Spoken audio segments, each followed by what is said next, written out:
Do you feel good about I it? keep myself on a very high. Oh, God. Hey, ideators and entrepreneurs. CUNY Startups here. Welcome to CUNY and Beyond, the podcast dedicated to helping inspiring entrepreneurs through storytelling. We're excited to dive into the entrepreneurial endeavors of CUNY students, alum, and bonus entrepreneurs who are willing to share their valuable insights with you. Join us for today's show. So we are here today with Richard and Mehran. Mehran is actually a student at Baruch College. He's just completed his first year. And Richard works here at SEO, and we're going to learn more about that. So, Richard, can you tell us what SEO is and how you were introduced to Mehran? Yes, so SEO stands for Sponsors for Educational Opportunity, and we are a 8-year program. We call our students scholars, and they start out with us within their 9th grade year, all the way up until they graduate from high school. After high school graduation, they transition over to us in the College Scholars Department at SEO, and we provide academic, personal, and career support. Mehran, when did you join? I joined in my freshman year of high school, so I think that was around March 2021, for sure. When I was in high school, we had like SEO come into our auditorium and like present what the program was. I think it was an actual scholar with SEO at the time who presented what the program did and the different resources and whatnot. And I remember they mentioned that your third year you could actually study abroad, have the ability to study abroad. That kind of drew me towards SEO. So I went home, did some research, and then I ended up applying for it. Where did you go study abroad? I mean, that's why you got into it. So what was the first place that you go? So I went to Denmark. It was a very small part of Denmark called Ranum. And it was like a college over there. We had 50 different countries in the school. So I met friends like literally all over the world. And it actually led me to start my consulting business. I had a conversation with I forgot his name, but he was from France. And he was talking to me about how a football team, like a soccer team, is very similar to a finance team. And I had exactly no idea what he meant at the time until I started thinking more about it, did some more research, and then I ended up understanding what he meant. So, Richard, did you also do SEO? I've been at SEO for about 5 years. So after his high school graduation is when he officially transitioned over to College Scholar. So this was last year, June 2025. So I met him for over a year now. And what type of skills do you feel like he's already developed since he's already been in Denmark? He's been in the program for a few years. What potential do you see in Mehran? Like right off the rip, he wanted to pursue a finance investment like private role. He's very organized. He has everything already laid out, like about what he wanted, his goals and everything. So I was just excited and privileged to be working with someone that already have like his like career down pat, and he just need like support along the way to get to his goal. And yeah, I'm just privileged to be a part of his college journey. Mehran, what do you feel like helped you get there in terms of like being so more like organized and knowing what you wanted? Do you feel like it was the support? Do you feel like it was also maybe like family, background, friends, maybe the people you were hanging out with? If I'm being honest, I don't think I'm organized at all. I think it's a very astonishing compliment. But honestly, I think SEO definitely had a big part to play in that. Again, in our second year, we actually get a mentor. And I remember when I filled out that form, I said something about finance or private equity. And my first mentor, his name was Jack, and he was in private equity. He kind of introduced me how the world of finance works and what private equity does. And that kind of led me to do my own research, watch some videos on YouTube, or even sometimes when I'll walk past like these different offices on Wall Street, I'll be more intrigued and like, what do they do? How does it work? How are markets growing, or how does finance play a role in the life we live today? Yeah. So like what type of classes have you been taking at Baruch? So I have taken a business course, and I took that in my winter semester, taking basically, like the basics, like philosophy, English, math. But I haven't really had an accounting course or a finance course as of yet. Plan to do that next semester. But again, I don't really think you need those classes to start diving into the world of finance. I know with finance majors, I've had 2 finance interns, 3 actually, previous interns, and they're like super serious about like, I need to get internships, I need to like get this experience. I don't know if it's coming from their advisors or coming from their professors, but they feel like they need to get their boots on the ground running into the industry. What do you feel like the dynamic is with other students in your field? If I'm being honest with you, I feel like people at SEO, that's something that I've noticed, are more outgoing. For example, like even just in a social point of view, I think that SEO scholars are more ready to dive at the opportunity, ready to like seize the moment and make sure they can make the most of every single opportunity thrown at them. And I'm not really downplaying any of the students at Baruch or even in high school, but I feel like these, my classmates, my peers they're kind of entailed to chase for the best, be the best, and do whatever they can. And I feel like the dynamic with always getting an internship or doing that is something with social media, because I feel like everyone's always talking about, oh, I'm cooked if I don't get an internship or something like that. Then again, like everyone's just really chasing experience, and it's really up to you as a student and as a person on how you're going to seize that moment and how you're going to reach those fundamental skills that you would need in like a finance background. I love that you keep saying seize the moment. That is our hashtag for CUNY startups. Richard, I know we talked about the program kind of about the 8 years, and afterwards they have this networking opportunity afterwards. What does that look like for the students? Throughout the program, we usually advocate advocating for yourself, for your needs. And so we usually try to just create the space in which students can network with other alumni. And I put on different career events for students. We also have an alumni program too, where once students graduate from our College Scholar program, they will transition over to a whole network of just SEO alumni from different, career fields: finance, bank, education, law, policies. Also, they compartmentalize them so that they can kind of network with people in their own field. Correct. Oh, that's really cool. But also among each other as well, like a mix and pot.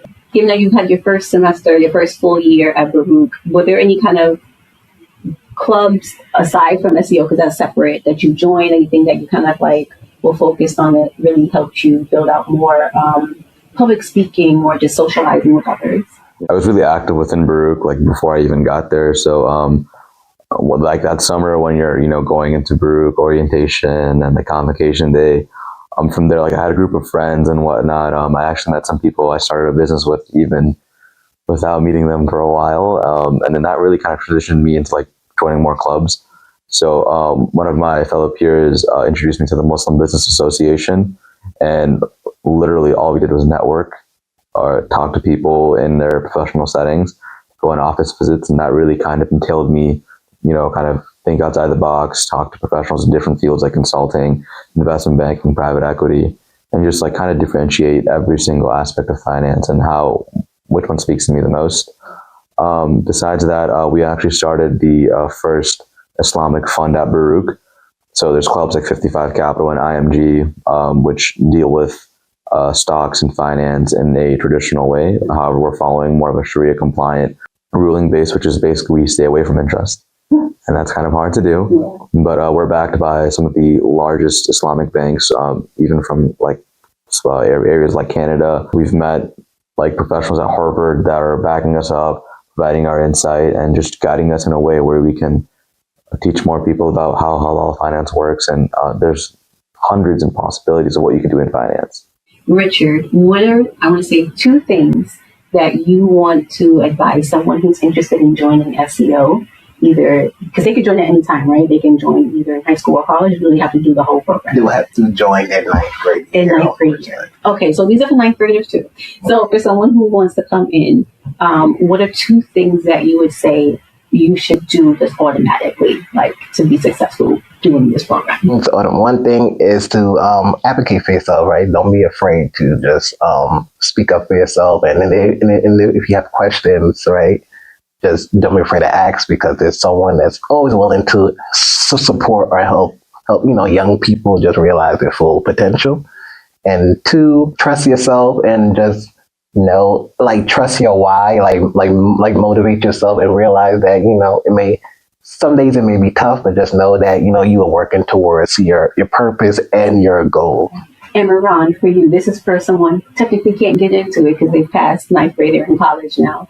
What would you suggest someone who hasn't been able to experience the opportunities that you have from this program? I'd say take a risk, honestly. I think that, like high school is a huge learning experience, and just because you don't, again, fit in here or fit in there does not mean your life is completely over. I think that high school or even college is a way to just learn and express yourself.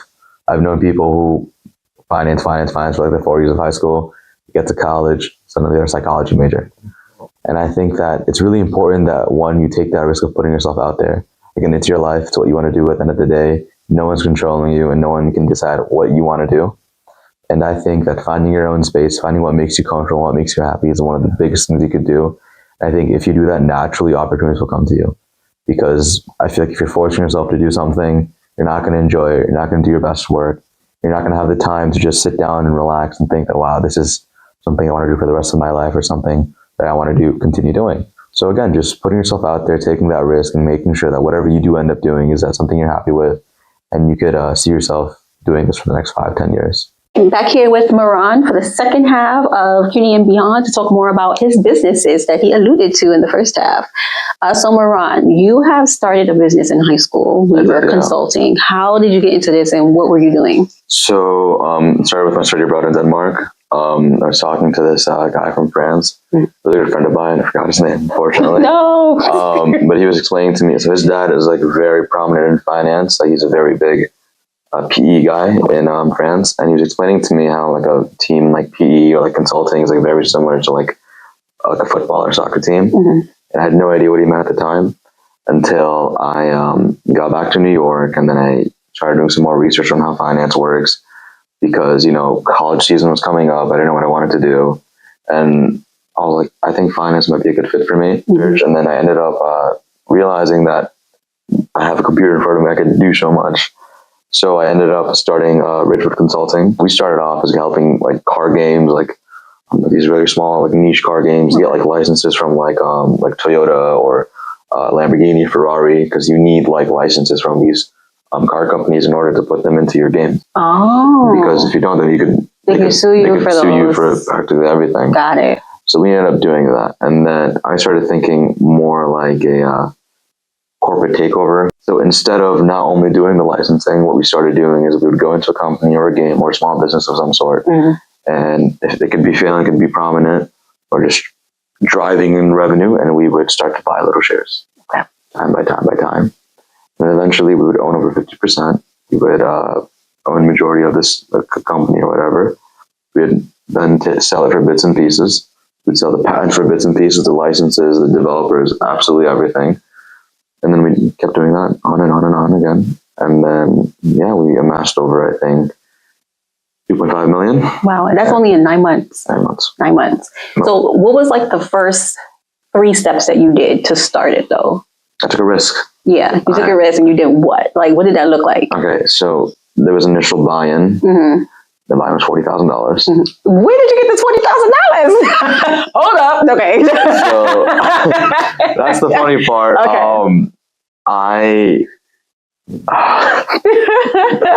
So again, I didn't have $40,000 at the time. Of course. And again, like I was, so this was 2024, I think maybe 17 or 18. And I'm not going to my parents to get $40,000 because I know they're going to, what are you talking about? Yeah. So I actually made a bet. And I said that this company has this potential. And if this company went this way, waive my buy-in. And then I will pay you whatever I owe you with my stake of whatever I make. So I ended up doing that. Did you research that company first to see, so it was a real risk? Like you was just like, it was spur in the moment because I had 2 hours to get the money. I didn't have the money. So I ended up taking a risk. Because again, like I was in high school and I didn't really enjoy high school, if I'm being honest with you. Because I feel like I didn't really fit in. And then, so I had this mindset of, I want to do more than just sitting at home, going to school, coming back. So I was like, why not try to put something my mind could maybe connect to? I took that risk, and I took several risks after that. And sometimes they wouldn't work out. Sometimes they did. But then I think one thing I learned from this business is not to make the same mistake over and over again. So I would eventually just start learning from my mistakes and kind of applying them to not just business, but also my life. Right. And it was a very, very learning experience. I started like multiple ventures from that. It really shaped my entire career, what I'm doing currently, and I wouldn't change a single thing.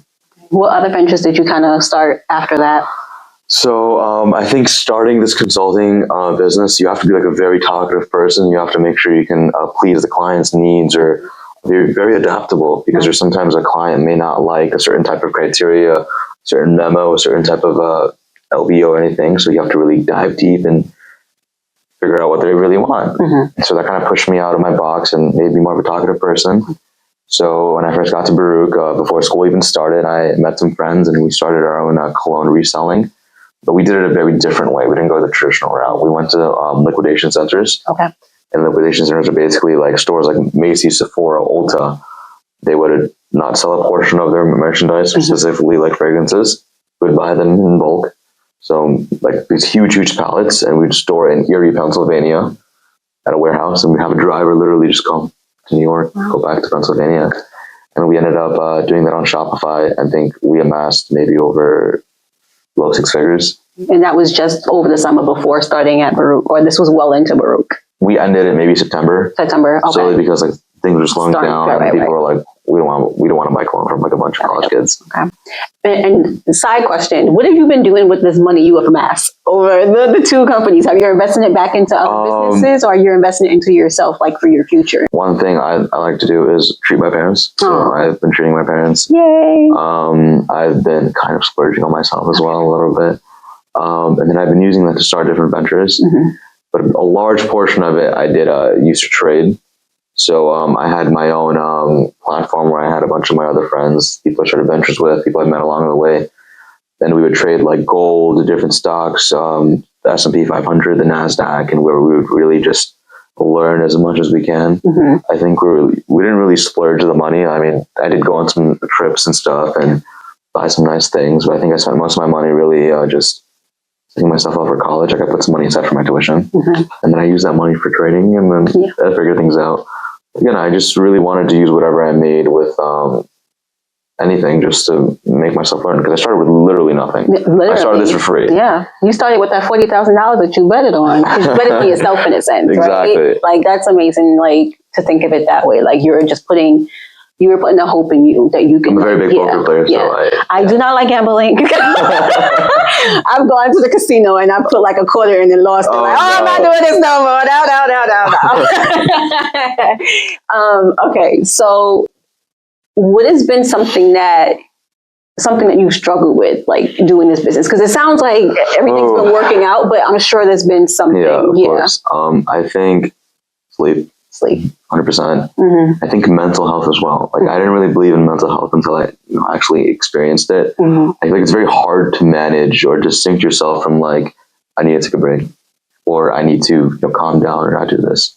Like I remember sometimes like the deal would go wrong, or we would lose money, or just things would just go wrong, and I would ruin my entire day. Wow. And then I think it took me a very long time. I mean, it's still in me, like a very long time to realize that it's really not, like your day's not over. Like there's so much more to life and things like that.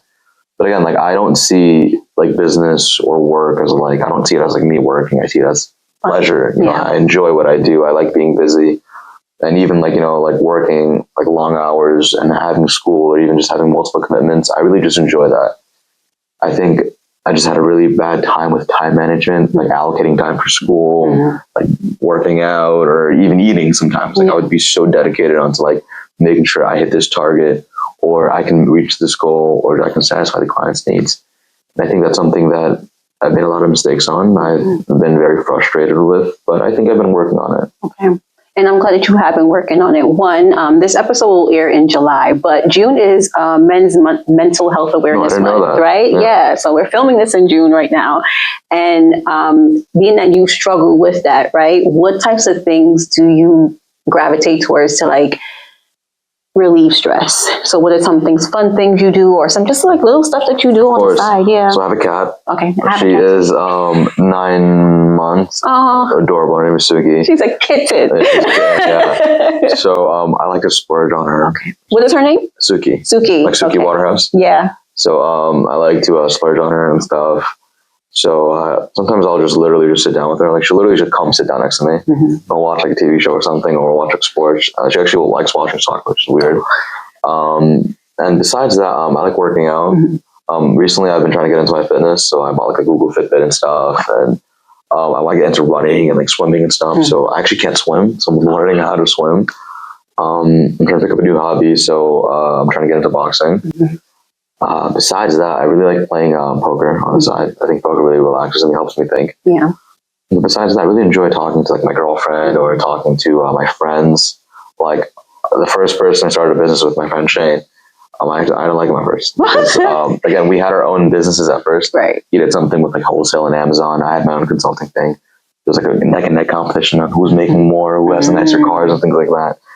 But again, like he's been there with me like since day one. Like he's probably the closest thing I have to a blood brother, and I've always been the oldest in my family. Even though he is younger than me, sometimes he makes me feel like the younger brother.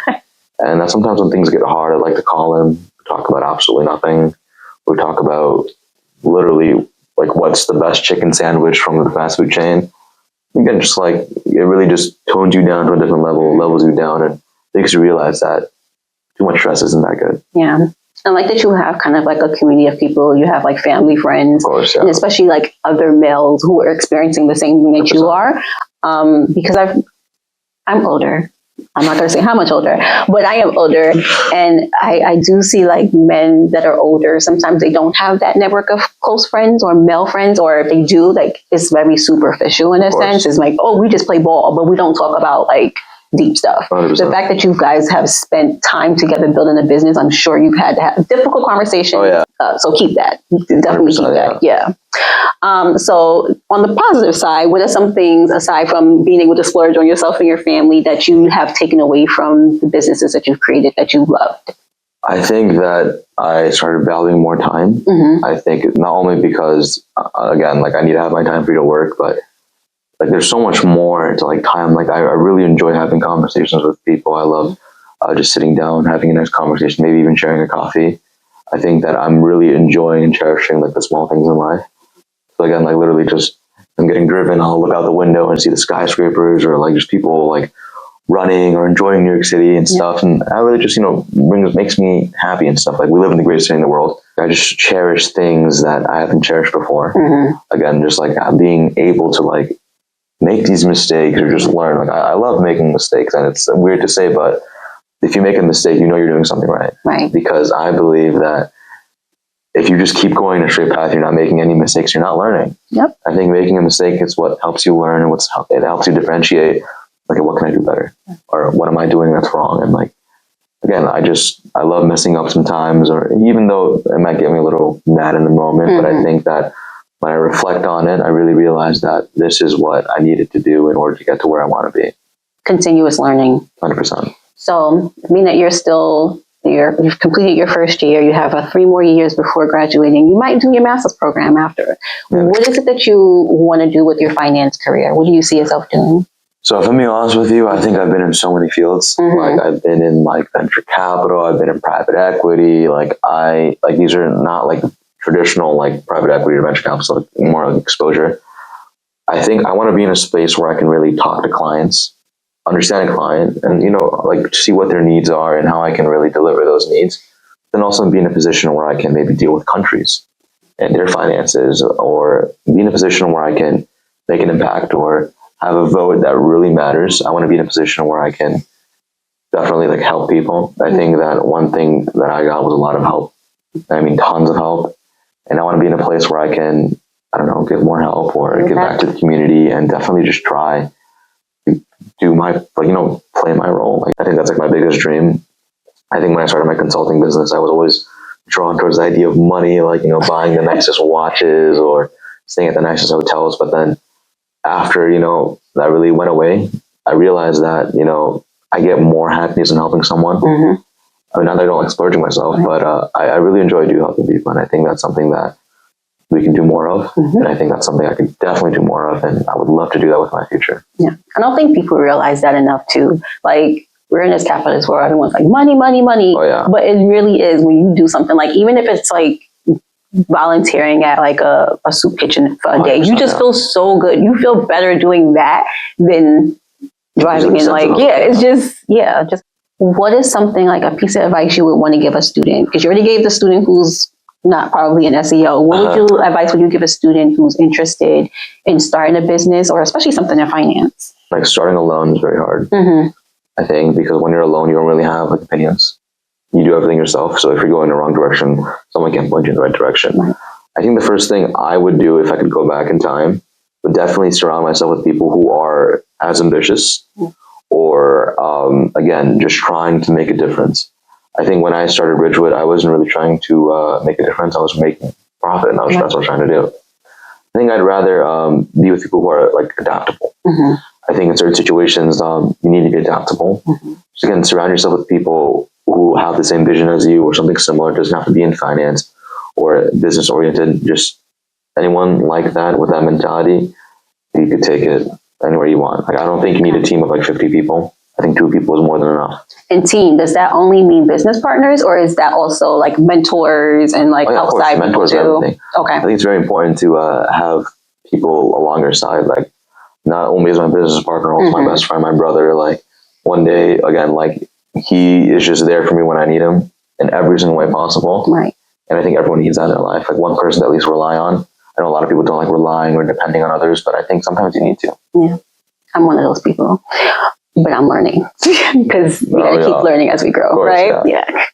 Okay, so this is going to be your business shout out. So kind of like shout out any of the businesses that you have currently going on that you would like people to know about so they can either invest into it. There might be some investors from Harvard. We talked about Harvard earlier. Might be some other people out there that will be interested in knowing what you're doing. So right now I'm not really doing anything that they can invest in. Okay. I'm doing more private stuff. Okay. So they can't really touch that. Is it private companies too? I can't mention. Okay. All right. So we don't need any private companies right now or any investments. But again, if I do start something, probably be tomorrow or something. Okay. But I definitely, I actually like hire from Baruch or even my old high school. Yeah, do the promotion there for that. Yeah, So if I am looking for employers or looking for people who are as ambitious or need any experience in finance, and if there's anything I can do to help with my connections or even just starting my own business, I would definitely do that. Okay. Right So now, how could they connect you? How could they connect with you then? LinkedIn, Instagram. I'm always checking my social media because we're 19. Yeah. So but yeah, LinkedIn is always great to reach out on me. Instagram is a bit better. So Okay. I'm more on that. But yeah, I people can reach out with me with questions, or even